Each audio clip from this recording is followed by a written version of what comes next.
dan Anda alami secara otentik dibanding yang Anda ketahui melalui kata, berita, informasi, itu berapa persen kali berapa persen? Banyakan berita, 90-10, 80-20, 90-10, 80-20. Iya, tapi pokoknya intinya jauh lebih banyak yang Anda tahu dari kata. Nah, dari yang Anda tahu dari kata itu kira-kira menurut hitungan Anda itu yang benar berapa persen? 20. Jadi jelas ya, kita itu berenang di lautan ketidakbenaran. Kita berenang di lautan yang belum tentu benar, ya. Kita berenang di lautan syubhat kalau bahasa Islamnya. Jelas ya? Oke.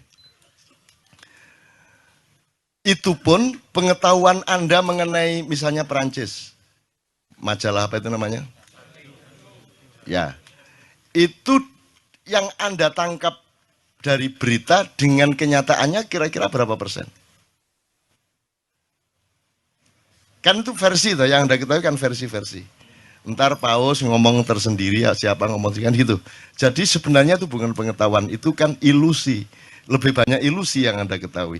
Dan menurut siapa ilmuwan fisika Inggris yang cacat itu? Hawking mengatakan musuhnya fisika itu bukan, musuhnya matematika itu, musuhnya ilmu itu bukan kebodohan, tetapi ilusi.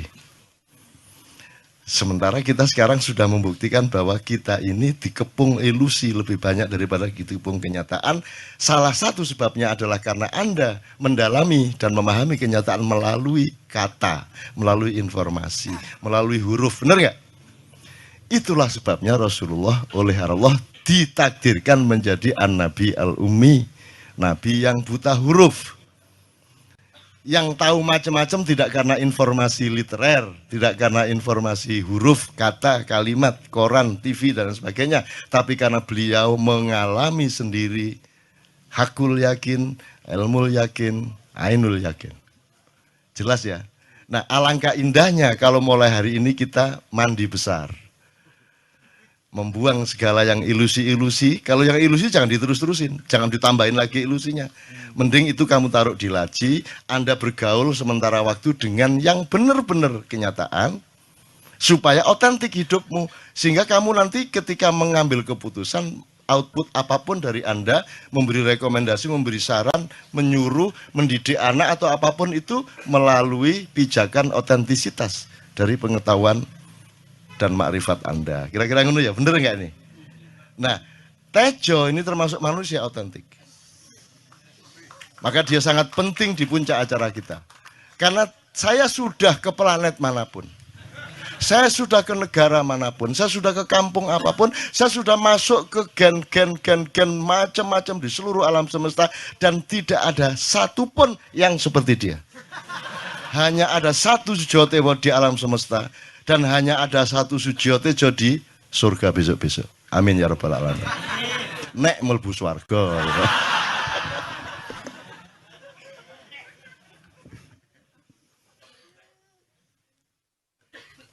Ya teman-teman, saya tadi ke rumah Mas Nur Samad Kamba, terus ya terus ke sini. Jadi Kenduri Cinta ini tak anggap koyo nek padang pasir koyo oase gitu loh. Jadi capek nang TV capek, nang koran capek, nang kene enak. Jadi delok kiai lucu, bahannya gak ente-ente. Cuman saya berbeda sama Mas Nur Samad Kamba ini, dihargai orang karena tahu bahwa dia deket sama Cak Nun. Kalau saya meskipun pakaiannya nggak ulama ini dihargai orang karena semua tahu saya gurunya Cak Nun.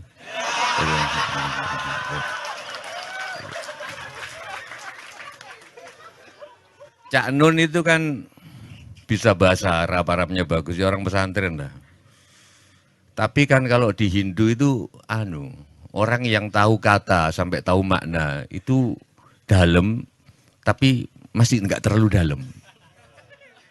Yang dalam menurut Hindu kalau tahu kata tapi nggak tahu artinya, cuman tahu musiknya kata. Misalkan Ainun, cuman tahu Ainun sebagai musik. Nggak tahu apa artinya Ainun. Itu lebih dalam kalau di Hindu. Saya setuju Mas Kamba tadi bahwa akal penting, tapi itu kan sebenarnya mancing kalian. Cak Nun juga bilang gitu, akal penting kan mancing kalian. Wong di dunia ini mana yang nggak paradoks? Oksigen penting tapi bisa menghidupi, tapi oksigen juga membunuh. Kalau nggak ada oksigen sel kita nggak pernah tua, nggak ada keriput. Cak Nun disini gue anteng. Ini saya. Karena oksigen, cinta itu membangkitkan tapi membunuh. Ini too much love will kill you. Mana yang nggak paradoks? Too much. Jadi Buddha itu bener, salah satu saya sih seneng. Aku kan senang kuil-kuil, nang pura-pura. Yang saya cocok dari Buddha itu, makanya Buddha agama masa depan sebagai agama, sebagai filsafat ya, Budi. Karena Tuhan maha paradoks. Nah yang saya katakan tadi, oke, akal itu penting, akal. Tapi itu kan sebenarnya mancing kalian. Wong di atas Sidratul Muntaha nggak ada akal sudah. Karena itu malaikat Jibril nggak ikut ke sana. Ya waktu Isra Mi'raj itu kan malaikat Jibril jari ini ya iku loh. Aku itu tuh kafir loh. Aku ngaji juga dulu. Loh, melo kan Jibril melo begitu senang Sidratul Muntaha nggak kuat. Nabi dong yang berat karena ganggu akal. Rahwono di situ bener. Rahwono itu sastra Jendrahyuningrat itu penguasa tertinggi ilmu itu Rahwono. Baca bukuku kalau nggak percaya. Lu tenan lagi. Kamu pikir Rahwono mencintai Sinta karena namanya Sinta? Enggak.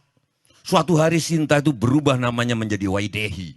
Belum ada yang tahu, 3 kali berubah menjadi Janaki juga. Tapi Rahwana tetap mencintainya karena dia tidak menyembah nama, dia menyembah zat. Ilmuku dhuwur.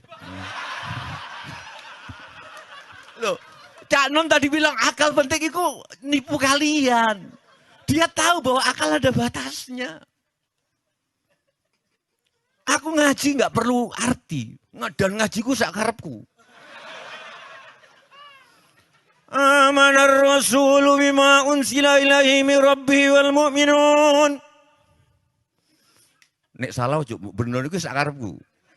Qalu amana billahi wa malaikatihi wa kutubihi wa rusulihi wa kutubihi wa qala sami'na wa ata'na ghufranaka rabbana wa ilaikal masir.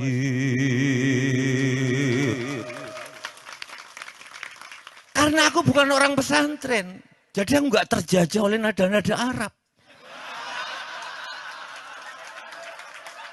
Jadi nggak harus amanar rasulu bima unsila ilaihi min rabbihi wal mu'minin qalu amana billahi wa malaikatihi wa kutubihi wa rusulihi wa qala sami'na wa ata'na ghufranaka rabbana wa ilaikal masir. Enggak gitu.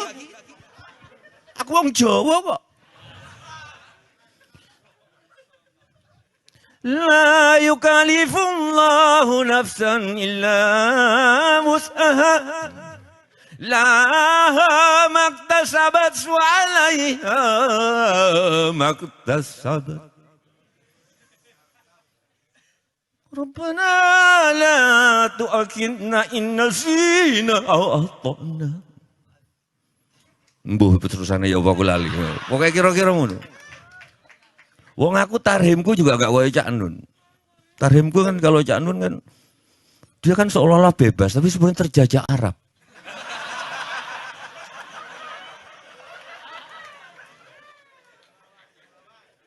Assalatu wassalamu alaik. Ya kan? Terus ya terus ya. Menengedel. Enggak. Kalau terus aja ya Pak. Enggak, aku mau nada Jawa, gimana nada Jawa? Itu kan orang Mesir itu. Aku tahu dari Mesir, nonton Cak Nun ngomong di YouTube. Salatu wassalam ada malaik. Ya imam al-mujahidin. Ya Rasulullah.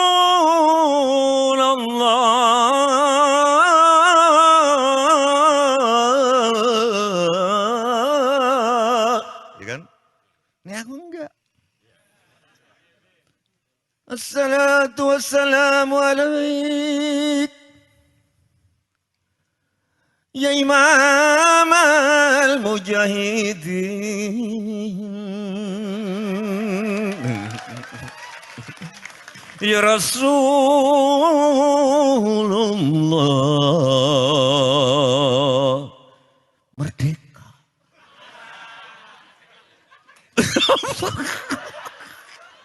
Ngerti kui. Terus kok bisa umroh? Aku juga nggak tahu, tiba-tiba disuruh umroh sama Buya. Wong aku itu sebelum itu kampanye di mana-mana naik haji itu haram kok. Lo serius? Aku selalu bilang kalau naik haji untuk kasus Indonesia, tapi kalau duit naik haji 30-50 juta itu ditabung, wis gak perlu investasi kok Mas Adi tadi bilang, gak perlu investor-investor asing itu. Itu bisa untuk membangun sekolahan, membangun jalan raya, membangun listrik dan lain sebagainya. Ya kok ndelala tidak umroh yuk. Kok yo manut aku. Begitu aku nonton Ka'bah, jancuk yuk. Memang bagus. Orang orang hitam tuh rasanya muter, orang Jepang, orang mana. Dan aku duduk di Masjidil Haram yang ngeliatin. Sebelum berangkat itu ada asistennya orang sana mungkin disuruh Buya atau apa ngasih tahu aku di mobil, nanti bacaannya kalau gini, kalau lagi tawaf gini. Aku bilang wes Mas nggak usah Mas, aku tak mau coba karep-karepku dhewe mau coba. Akhirnya umroh digunting rambut. Tapi ya itu guyon, itu kalian pasti tahu. Saya menghargai Cak Nun karena Cak Nun pasti nggak laku di TV. TV itu pasti ustadz sing ngomong haram halal.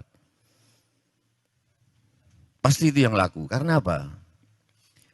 Nek, aku mau jujur, mungkin karena rakyat Indonesia masih banyak yang goblok. Kenapa kok banyak yang goblok? Ini Mas Adi. Karena kita satu-satunya negara, hampir satu-satunya negara yang nggak ada seleksi alam. Nggak ada musim dingin. Nek. Musim enak terus. Nang jopo kue miskin, kue goblok mati tenan gue. Lah kan kini gak mati-mati kan musimnya kan. Jadi wong goblok urip kabeh. Nah disitulah ulama-ulama halal haram itu muncul. Loh di sini ini kalian lumayan, tapi kalau 250 juta, itu sing goblok sampai yang pintar ono kabeh. Kalau di Kanada yang sampai minus sekian derajat, ya saya nggak di Sabrang itu, nggak punya akal, nggak punya tabungan, nggak punya, saya kira mati nang mobil, pemadu kademen. Dek ini sopo sing kademen. Hidup semua, makanya saya nggak, kadang-kadang kalau ketemu Gus Plus itu sampean selalu orang bilang tanah kita tanah surga, tongkat kayu dan itu justru celaka karena kita nggak diseleksi. Angel lu ngomong makrifat-makrifat ngene nang TV. Lo iya. Sing paling laku nang TV wudu itu. Ngomong kayak Cak Nun ae angel. Wudu itu sebenarnya yang disucikan apanya? Bukan fisiknya, tapi batinnya. Cak Nun kan biasanya ngomong gitu. Susah dengan TV ditangkap kayak ngono. Kalau nggak percaya nek sampean ngentut, sing diusap duduk seletmu kan. Cak Nun kan sering ngomong gitu kan. Wah, angel nang TV rek. Wong nek ngentut sing di wuduknya bukan nggak cebok. Berarti batin kan. Tapi kan susah ngomong gini di TV. Makanya saya anggap ini oasis. Dan saya senang pada Cak Nun karena beliaulah satu-satunya yang melihat bahwa Tejo itu hidupnya cuma acting. Itu saya dengar pertama dari Cak Nun dan saya baru sadar iya. Kenapa? Lo aku ngomong nang TV, kayaknya koruptor kayak aku acting deh. Karena aku sadar nggak ada koruptor, nggak ada kehidupan. Ini sastra Jendra. Iki yang Cak Nun tadi bilang nggak ada hitam putih. Coba nggak ada koruptor, nggak ada demonstran, nggak ada demonstran Metro Mini nganggut apa? Loh, tetapi kenapa aku teriak? Karena aku mendefinisikan diriku sendiri sebagai pengamat. Sebagai pengamat aku harus kanyang korupsi. Sikat. Walaupun aku tahu itu garisnya Gusti Allah. Aku nek misalnya nang orang-orang berkabung datang turut berduka cita, jane kene ku biasa, mosok cekakaan ngono gak. Tapi kene ku iki wis diatur Gusti Allah. Pertemuanku yang kene harus diatur. Kenapa kok aku tiba-tiba ke rumah Mas Samad Kamba, beliau masih dari Bandung datang, aku bilang ke Fatin istrinya kayaknya capek, nggak usah. Tapi begitu datang beliau nggak capek, kangen Cak Nun juga, ya kok aku juga kangen. Jadi cuman aku heran, kenapa setiap kali aku ngelihat Cak Nun, selalu aku ingat Novia. Gitu loh. Gitu loh. Iya. Tapi begitu ketemu Novia, aku lupa Cak Nun. Itu apa? Aku gak ngerti, kenapa ini?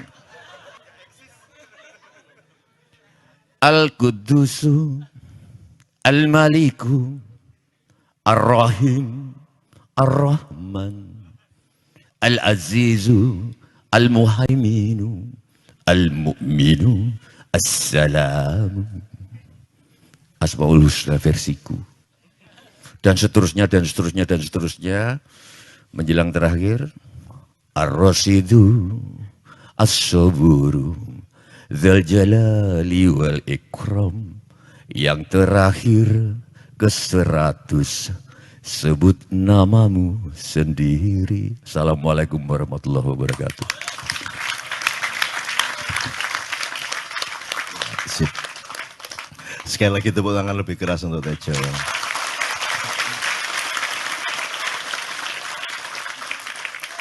Jadi kekayaan Allah itu tidak terbatas dan jangan dibandingkan satu sama lain. Jadi tidak ada yang lebih unggul dari siapapun. Kalau pohon kelapa tinggi, jangan dibilang dia lebih tinggi daripada pohon yang lain. Karena pohon kelapa ya begitu itu, pohon yang lain ya begitu itu. Demikian juga Tejo.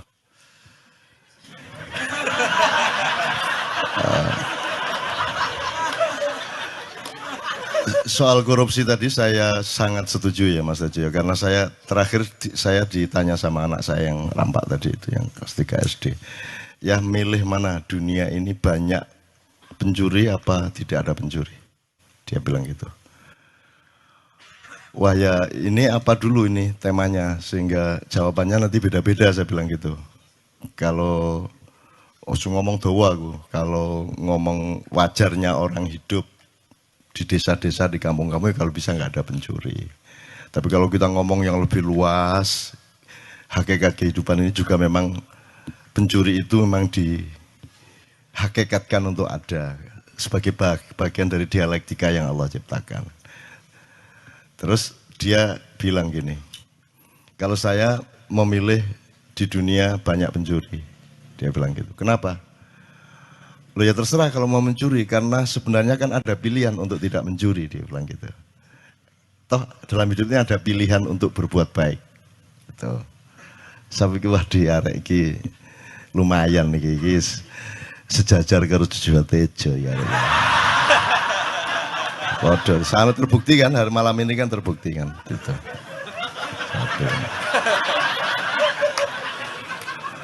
Di Padakno karo KPK.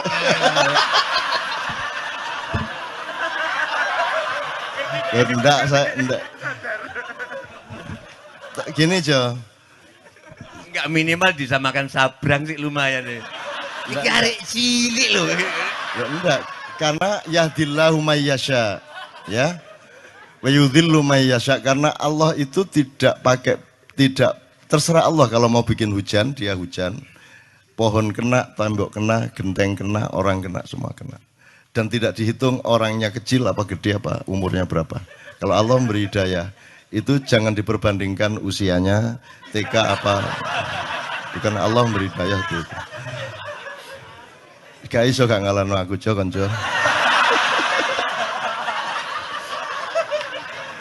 Oke, tapi indahnya begini ya, indah sekali teman sekalian. Indah mungkin di forum lain kita bisa seperti ini. Zaman dulu saya sama Gus Dur itu saya tantang gini-gini terus cerita, jadi Gus Dur cerita, aku cerita.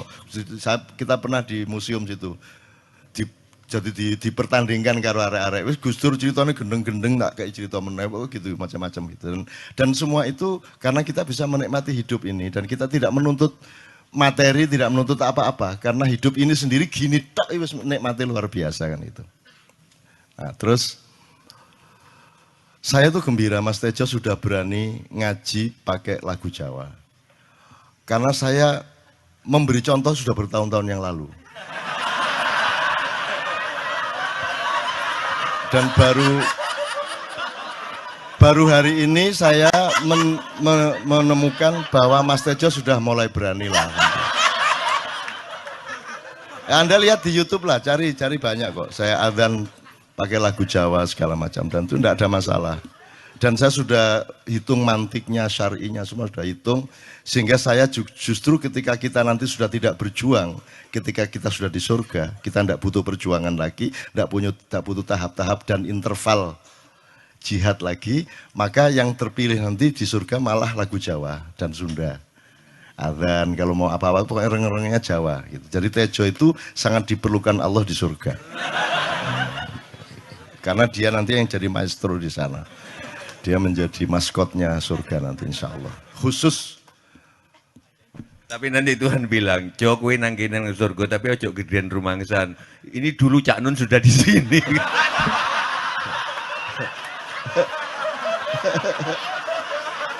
Terus aku kondo nang Tuhan asu ya.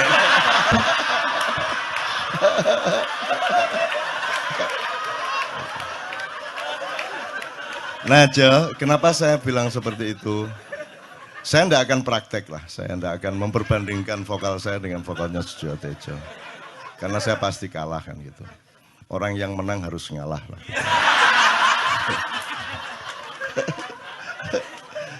Tapi saya ingin katakan sama dia, pencapaiannya lain Tejo. Kenapa Allah memilih bahasa Arab? Itu karena juga terkait dengan rasa Arab, terkait dengan segala macam yang sifatnya yang Anda bilang tadi Jibril tidak bisa lebih naik lagi tadi itu. Karena pencapaiannya berbeda. Kalau Anda menguasai benar Panem Bromo, Pucung, ya, Dandang Gulo segala macam, kemudian Anda menguasai Qiraah Sab'ah misalnya, itu pencapaiannya berbeda. Jadi ada saat di mana kita memerlukan nada-nada Jawa, ada saat kita memerlukan karena pencapaiannya berbeda. Jadi prosentase vertikal horizontalnya berbeda. Jadi Jawa itu untuk kelangenan. Untuk orang yang sudah tenang, sudah tidak perlu berjuang, itu Jawa sangat enak. Gitu ya. Jadi itu justru orang yang sudah sukses, yang sudah pinter Jawa itu sudah sukses. Nah orang yang masih berjuang ini masih pakai Arab, bukan terpengaruh Arab, tapi metode sosialnya harus pakai itu karena yang di depan saya ini orang-orang yang terdidiknya Islam itu sama dengan Arab dan saya tidak ingin menghilangkan Arab. Tidak harus Arab tapi juga tidak harus tidak Arab. Ini harus dipegang. Jangan mentang-mentang kalau oh, kan ini Arab bukan Islam. Iya, tapi juga Islam tidak mesti Islam tidak mesti Arab. Tapi jangan terus Arab itu pasti bukan Islam. Unsur Arab tetap ada, unsur Jawa tetap ada, unsur Apon tetap ada. Gitu loh. Makanya Allah memilih bahasa Arab untuk menjadi firman-Nya kepada Muhammad dan tidak memilih Tejo untuk jadi nabi terakhir. Engko lak gak sido dakwah nyanyi ngono gak itu. Jadi memang ada berbeda, tapi tidak masalah karena saya misalnya gini aja. Misalnya saya yang terkait salatu wassalamu alaik gitu ya. Saya tidak mungkin memakai Jawa karena mereka belum siap secara budaya. Karena mereka perangkat musikalitasnya berdasarkan budaya mereka, perangkat musikalitasnya yang bisa mengantarkan mereka naik itu harus pakai tradisi itu. Gitu ya. Meskipun saya membuka diri dan membuka semua orang lain untuk bertukar-tukar, tidak ada masalah. Makanya yang terakhir-terakhir kan banyak pendeta-pendeta datang kan saya suguhi dengan Kiai Kanjeng Sholatullah kan selalu. Sing lagu ada lagi yang lagu gereja yang sing Gloria apa kok? Jo sing apa? Sing piye guys? Kalau Natal itu yang iya, oh iya, Pak, yang pakai bayana, bukan sing iki lho. Na na ni na na ni na na na na na ni na na na na na na na na na ni na itu kan salatun minallah wa alfasalam alal Mustafa Ahmad Syarifil Maqam. Itu kita menyesuaikan diri, bukan menunjukkan diri. Jadi sudah dilakukan sekian tahun yang lalu. Iya. Ngono lho Rek. Kita ini melayani. Pengumuman ya. Nek di ono pacare enggak. Kowe arep nang di nang pengajian. Walah, itu pengajian itu Cak Nun sudah melakukan itu 20 tahun yang lalu. Yes. Gitu teman sekalian. Enggak, soal pencapaian tadi memang berbeda. Jadi saya tidak mengatakan mana lebih unggul, tapi pencapaian Roso Arab, bahwa Arab Saudi sekarang kayak gitu itu masalah lain. Tapi bahwa pencapaian struktur nada Arab berbeda dengan pencapaian struktur nada Jawa, apalagi dengan Barat. Kalau Barat kan enggak bisa banyak yang bisa. Kalau pas itu tadi bisa. Tapi kalau misalnya Indonesia tanah air itu kan lagu Arab, lagu Barat. Itu kan kalau untuk ngimami kan gak enak. Bismillahirrahmanirrahim. Alhamdulillahirabbil alamin. Arrahmanirrahim. Maliki yaumiddin. Iya. Gak enak blas. Tapi kalau Jawa, karena Jawa tidak terikat dengan apa namanya ideologi nada Barat, maka Jawa kan kalau Timur itu kan tidak ada barbar sebenarnya. Di Timur kan Tejo tahu persis bahwa Timur itu begitu membuka diri. Musiknya bisa 4/4, lagunya 3/4. Dan itu di Timur eksplorasinya luar biasa. Jadi kalau lagu Sunda, lagu Jawa dipakai untuk ngimami bagus banget. Apalagi yang ngimami imam besar Syekh Al-Mutawakil Sujewo Tejo Mutafakun alaih. Yang mutafakun itu orang bersepakat atas dia, gitu ya. Jadi jangan dijadikan mitos bahwa mutafakun alaih itu harus perawi-perawi hadis saja. Apapun saja, siapapun saja yang kita bersepakat dan mantap dengan kebenaran yang dia bawa berarti mutafakun alaih, kan begitu Ustaz? Itu. Kecuali yang baku kayak sallallahu alaihi wasallam itu tidak bisa dipakai yang lain. Itu kenapa? Karena kita ingin jimat kita ini utuh pada Rasulullah, karena Rasulullah itu pusaka hidup kita. Kan gitu, itu jangan dikurangi lah gitu, jangan ditambahi, jangan dikurangi. Itu ojo terus Sujewo Tejo sallallahu alaihi wasallam, ya gak enak ya, gitu. Oke. Soal Novia ndak berkomentar saya. Oke, soal situ kita Tejo ini memang lananging jagat, ya kan. Dia memang oleh Allah itu diberi anugerah luar biasa, gitu. Tapi saya ingin mengingatkan Anda. Ada satu hal yang terakhir yang ini sebelum jam 3 teman-teman sekalian. Tadi kan saya sudah ngomong mengenai informasi dari Allah dan itu mulai hari ini mulai Anda bersyukur lah. Kalau enggak karena Allah kasih tahu kita enggak tahu loh. Makanya nama Allah saja itu kalau kita enggak dikasih tahu kan kita enggak tahu. Dan pada hakikatnya Allah tidak bernama. Seperti Tejo tadi sebenarnya ingin mengatakan kepada kita bahwa logika iman tadi loh. Jadi wong iki nek wis ndek kono iku wis gimana ya? Saya ngomong akal segala macam itu karena Anda masih pada posisi berjuang. Maka bekal utama Anda adalah akal. Selama berjuang di dunia, hanya orang Jawa kemudian yang punya teori mukswa. Tolong dijelasin, mukswa itu apa? Misalnya ada informasi secara kebatinan, Nyai Roro Kidul itu sebenarnya adalah manusia yang muksa. Sekitar 2 milenium yang lalu, upamanya gitu ya. Itu kan tidak bisa dibuktikan juga, tidak bisa diperlukan juga. Tinggal kamu ambil maknanya. Jadi kalau ada informasi apa-apa teman sekalian, jangan lantas terseret untuk membenarkan atau menyalahkan. Nanti dulu tuh, kita ambil aja manfaatnya. Misalnya Nabi Khidir. Khidir itu anak siapa? Tidak tahu toh. Bapaknya sopo gak ngerti, punya istri apa tidak enggak tahu, ya toh lahirnya di mana enggak tahu. Dia orang Arab apa Persia apa Afrika enggak tahu kan? Apa orang Jawa, orang Sunda, enggak tahu kan? Nah itu enggak usah diperdebatkan. Jangan terus bersikap akademis, kognitif terus. Hadir itu ambil namanya aja lah. Yang penting ada kehadiran. Di dalam dirimu itu selalu ada kehadiran Allah. Karena semua itu tajallillah, semua itu tajallullah, semua itu Allah bertajalli. Lihat Tejo, ingat Allah. Cuman ketika ingat Allah, aku ndak ingat Tejo. Gimana ya? Ono air. Salah enggak diam dewe tak balik. Enggak, tapi mungkin soal itu Cak, yang soal bahwa itu tak mungkin tak jelas melihat tembang ini, sorry minta waktu 3 menitan. Jadi gini, seluruh kata-kata saya setuju Cak Nun tadi, sepulang dari sini nggak usah diingat-ingat, nggak usah menurut Cak Nun, menurut Tejo, menurut Mas Kamba, menurut Adi, tapi mendefinisikan menurut kalian sendiri. Karena seluruh apa yang kita katakan menurut orang Jawa itu adalah sampah.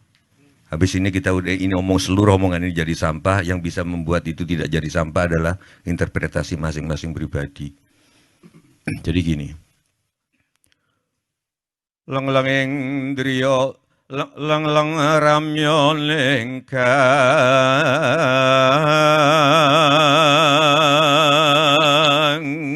Setelah keramaian begini, pulang ke masing-masing tempat seperti Cak Nun tadi bilang dengan kesepiannya sendiri-sendiri. Sinongwati jagat karyamong.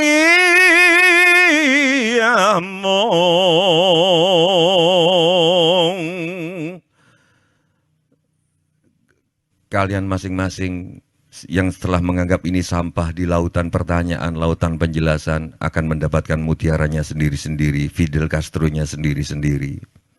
Mbak lumba ing segara anut.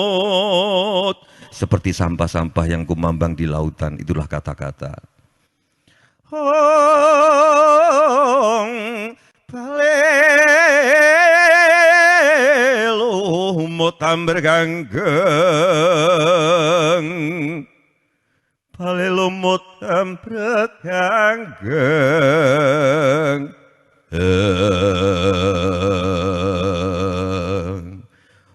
Mohon maaf, saya setuju Cak Nun, mungkin pencapaian beda-beda tiap bahasa. Mungkin Cak Nun tidak menggunakan Jawa karena menganggap bahwa teman-teman orang masyarakat Indonesia terlalu banyak pengaruh Arab, tidak siap untuk pakai Jawa. Tetapi nggak tahu Cak Nun, saya selama ini sering dikasih pengertian bahwa Bismillahirrahmanirrahim dengan nada itu adalah dengan nama Allah yang Maha Pengasih lagi Maha Penyayang. Tetapi setelah saya nadakan Jawa, ngucapin Bismillah saya dengan rasa Jawa, sorry, ternyata bagi saya Tuhan bukanlah Raja dengan kasih sayang. Setelah saya jawakan lagunya yang saya rasakan, Tuhan adalah kasih sayang yang meraja. Jadi bukan sesuatu zat yang dilengkapi dengan kasih dan sayang, tapi kasih sayang itu sendirilah Tuhan bagi saya. Karena itu mungkin ya ojo mbok tiru, aku wis gak sholat mbuh pirang tahun nih. Aku terakhir sholat di rumahnya Mas Kamba di Jeddah. Karena seminggu tinggal di sana aku nggak ngerti mau ngapain. Ya udah akibatnya tanya Fatin mana istrinya. Oh, aku mau subuh aku ngapain ya? Aku sholat itu. Di kamar dikasih sajadah, ngopo sajadah gitu. Ya habis itu aku nggak sholat lagi. Tapi mungkin kalau yang kalian sebut tajalli, siapa tahu ketika aku gini, siapa tahu ketika aku ngerokok, siapa tahu ketika kecelakaan sama Cak Nun, tapi dalam hatiku adalah innama amurhu idza arada syai'an an yaqula lahu kun fayakun. Siapa tahu itu terus yang aku ucapkan. Siapa tahu al-ikhlas terus yang aku ucapkan. Kalian nggak tahu. Tapi saya setiap kali ketemu Cak Nun kelihatannya ngeledek, tapi mungkin aku berharap kalian bisa merasakan sebetulnya bukan itu. Ya acting, tapi aku sayang. Beliau ini banyak musuhnya, banyak yang sinis ke dia. Tapi aku oke. Dan aku hadir ke sini bukan tanpa risiko di kalangan beberapa teman. Oke Cak Nun, terima kasih. Mudah-mudahan dan saya minta doanya ke teman-teman, saya mau ngamen di Kairo.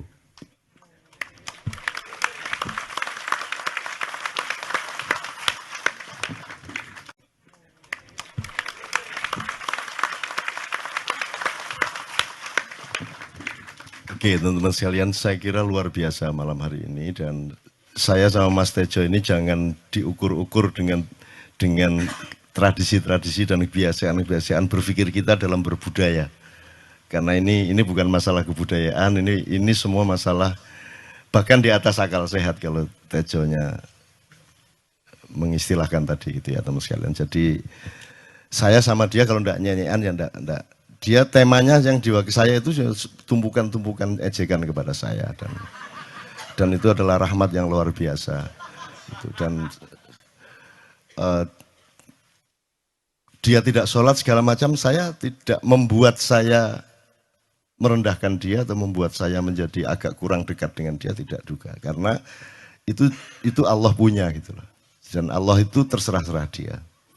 Karena Allah itu maha menghisap, karena makanya matematika itu ilmu paling murni, paling suci itu karena urusan agama nomor satu itu hisap. Ya toh? Nomor satu itu hisap. Dan hisap, yang menghisap itu Allah, bukan kita, bukan ustadz, bukan kiai, bukan siapa-siapa. Dan Allah pernah mengatakan, saya kira di sini aja yang cerita mengenai orang Badui, terakhir ya, orang Badui keliling Ka'bah. Dia mengucapkan ya Karim, ya Karim, ya Karim, ya Karim. Terus ada laki-laki di belakangnya tawaf juga dan mengucapkan ya Karim, ya Karim, ya Karim, ya Karim, ya Karim. Sampai akhirnya si orang Badui ini noleh, kamu ngapain kok niru-niruin saya? Terus laki-laki itu bilang, lu saya nggak niru-niruin kamu. Saya memang ingin mengucapkan zikir ya Karim, ya Karim. Udah akhirnya jalan lagi. Tapi yang belakangnya terus ya Karim, ya Karim, ya Karim. Akhirnya marah ini si Badui. Badui bilang, kalau kamu niru-niruin saya terus nanti saya kasih tahukan kepada Muhammad kamu. Orang yang paling saya imani, orang yang paling saya cintai, orang yang paling saya percaya, orang yang paling membuat hidup saya sangat hidup. Itu Muhammad namanya. Terus orang di belakangnya nanya, kamu sudah ketemu Muhammad belum? Belum. Saya sudah keliling-keliling di Mekah tadi belum tahu di mana Muhammad. Akhirnya saya muter-muter di Ka'bah ini. Terus Rasulullah kurang pinter acting kayak Tejo. Kalau seandainya yang di belakangnya itu Tejo kan pasti diperpanjang-panjang itu. Tapi Rasulullah tidak tahan saking cintanya kepada orang itu, akhirnya dia mengatakan, ya Arab, akulah Muhammad yang kau cari. Wah, akhirnya si Arab ini, si Badui ini memeluk Muhammad sedemikian rupa. Terus tiba-tiba Jibril datang disuruh Allah. Ya Muhammad, Allah yuballigh assalam ilaik. Allah menyampaikan salam kepadamu. Oh ya, waalaikumsalam warahmatullahi wabarakatuh. Gue tahu salam-salaman karo Gusti Allah. Lewat pasar, assalamualaikum. Terus dia bilang, oh, waalaikumsalam. Ono tulisan di langit, asik tau kan? Asik lagi. Allah menyampaikan salam kepada Muhammad. Oh, waalaikumsalam. Apa yang bisa saya dengarkan dari Allah? Allah menitipkan pesan, katakan kepada Yahudi itu. Apa dia pikir kalau dia menzikirkan ya Karim, ya Karim, ya Karim, wahai yang maha mulia, wahai yang maha santun. Apakah lantas dipikir aku tidak menghitung dosa-dosanya? Kata Allah melalui Jibril lewat Muhammad dikatakan kepada Badui. Allah mengatakan kepadamu, apakah kamu pikir kalau kamu wiridan ya Karim sambil mengelilingi rumahnya Allah, lantas Allah tidak menghitung dosa-dosamu? Si Badui marah jo, kayak konjo. Kalau Allah berani menghitung-hitung, akan aku hitung dia. Wani-wani ngitung tak hitung genti kon ya. Itu. Muhammad kaget toh, wah iki arek situ bondo ya. Muhammad kaget. Jibril juga langsung menyampaikan kepada Allah. Terus Allah mengatakan, katakan kepada Badui, bagaimana mungkin dia menghitung-hitung saya, kata Allah. Terus Muhammad menyampaikan, wahai Badui, bagaimana kau menghitung Allah? Allah yang menghitung kamu. Terus Badui menjawab, kalau Allah berani menghitung dosa saya, aku akan menghitung ampunannya. Kalau Allah berani menghitung kekhilafan dan kekeliruan saya, dan ngawur-ngawurnya ngomongnya saya, aku akan hitung permakluman dan kedermawanan dia kepada saya. Coba seimbang apa tidak. Aku yakin permakluman dan ampunan Allah akan lebih melimpah-limpah dari kesalahan saya. Gitu. Ngerti ya? Jadi mulai meneh metu oma. Ayo wani-wani ngitung. Wani-wani ngitung tak hitung ganti kan. Ya. Terus tahu nggak jawaban Allah?